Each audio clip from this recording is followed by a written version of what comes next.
Недавно внимание всех привлекло выступление стримера из Дагестана Хавера Ермагомедова, который в Москве снял видео, где топчет христианский крест и плюет на него.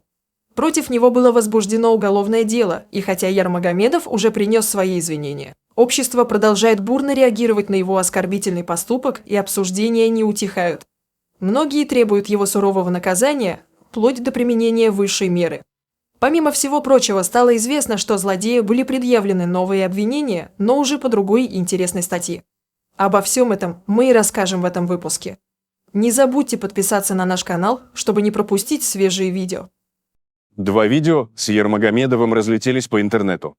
На первом ролике не видно его лица, но имеется кадр с ногой в домашней тапочке, которая топчет христианский нательный крест так, будто тушит окурок. Завершает этот кощунственный акт плевок на распятие.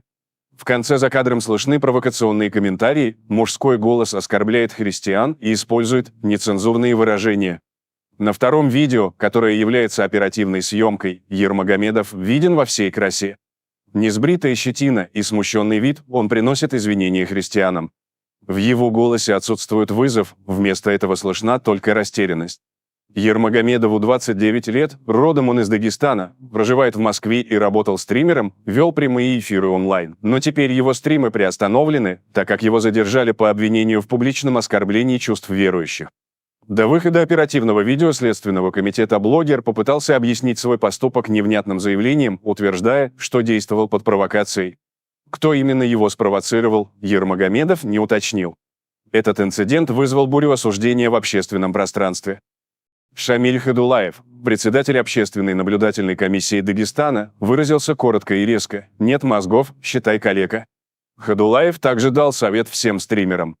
Прежде чем что-то вытворять в прямом эфире, сходите к врачу и убедитесь в наличии дополнительной извилины в своем мозгу. Написал председатель ОНК в своем канале. Булач Ченкалаев, другой известный общественный деятель из Дагестана, был также категоричен. Он заверил, что ни одному человеку не позволено вести себя подобно Ермагомедову. Еще ни одного здравомыслящего человека не видел, чтоб мог творить такое. «Будьте уже людьми и ведите себя подобающе, независимо, провоцировали вас или нет», — сказал Ченкалаев. Супруга муфтия республики Айна Гамзатова выразила мнение, что оскорбления, унижение окружающих и высокомерие, нередко остающиеся безнаказанными в социальных сетях, не скроются от Всевышнего. Глава мусульман Северного Кавказа Исмаил Бердиев резко осудил поступок Ермагомедова. Богослов убежден, что стримера необходимо наказать по закону, а не ограничиваться общественным осуждением. Он отметил, что не стоит церемониться с мужчиной, совершившим святотатство, и его следует привлечь к ответственности.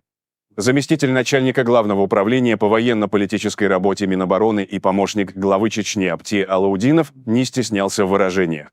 Он назвал блогера кощунника чмошником и трусливой собакой. Генерал Алаудинов выразил сомнение в истинности исламской веры Ермагомедова, добавив, что настоящий последователь ислама никогда бы не стал так поступать со священным символом для христиан, самых близких родственников по религии для мусульман. Алаудинов также предложил отменить мораторий на смертную казнь. По его мнению, высшая мера наказания должна применяться к тем, кто сеет вражду между представителями разных национальностей и религий, а также посягает на традиционные священные ценности народов России. Генерал заявил, что введение смертной казни предотвратит подобные преступления.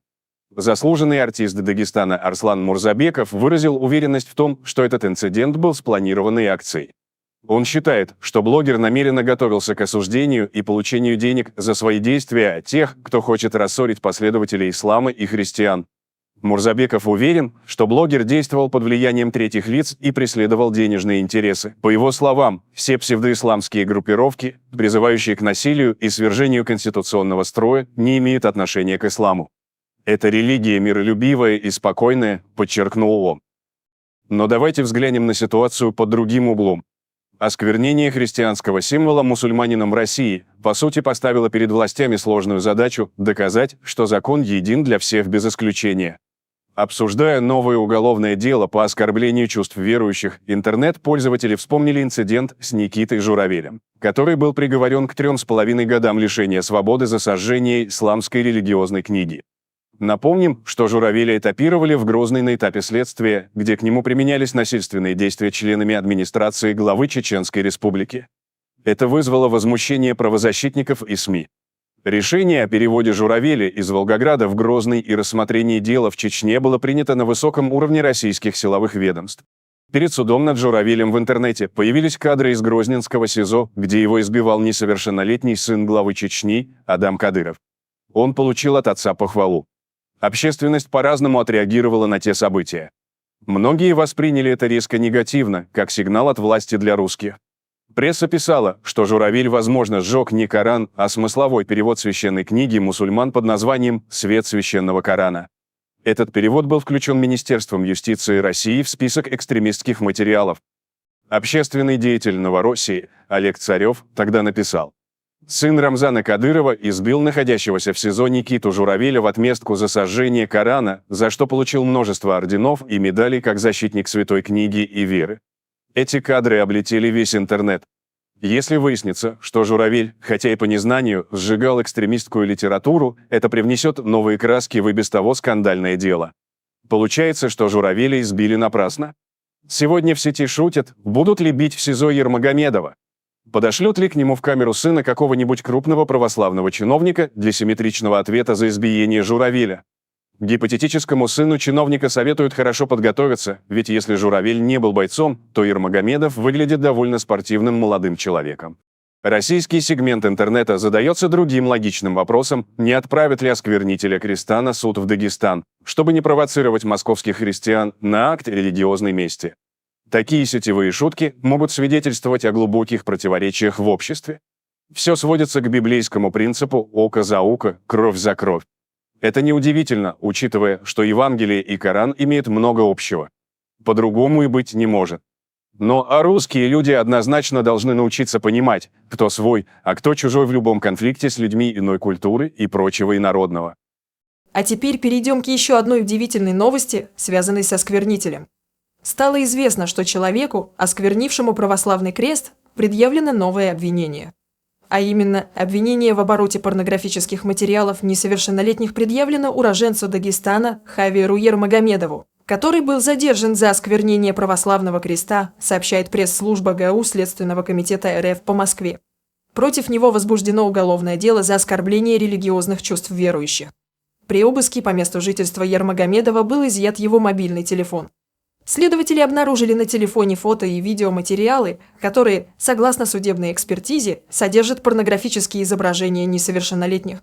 По этому факту возбуждено уголовное дело «Оборот материалов или предметов с порнографическими изображениями несовершеннолетних». Уроженцу Дагестана предъявлены обвинения по указанным статьям Уголовного кодекса РФ. И, как выяснилось, Дорогомиловский районный суд города Москвы уже удовлетворил ходатайство органов следствия об избрании меры пресечения в виде заключения под стражу в отношении уроженца республики Дагестан Ермагомедова Хавиера Шухретовича. А что насчет этого всего думаете вы, уважаемые зрители? Делитесь своим мнением в комментариях и не забудьте подписаться на канал, если вы этого все еще не сделали. Всем добра, всем пока!